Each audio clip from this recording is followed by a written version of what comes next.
Western কান্ট্রিগুলোতে যে গির্জাগুলো রয়েছে, আল্লাহর মেহেরবানিতে ওগুলো এখন মসজিদে পরিণত হয়ে যাচ্ছে। সুবহানাল্লাহ পড়েন। কারণ কি জানেন? খুবই ইন্টারেস্টিং, মজার কারণ, মনোযোগ দিয়ে শুনেন। আমরা তো মসজিদে যাই ডেইলি, কেউ যায় 2-3 দিন পর, অন্তত সপ্তাহে একদিন হাজিরা তো দিতে যাই। কি বলেন?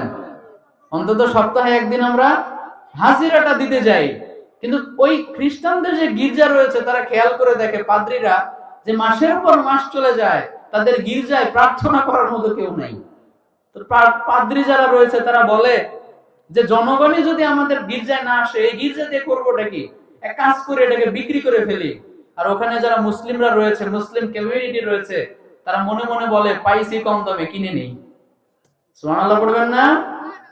তারা ওই গির্জাটাকে কিনে নেয়, নেওয়ার পরে সুন্দর করে পলিশ করে একটা মিনার বসিয়ে ওটারে মসজিদ বানিয়ে ফেলে।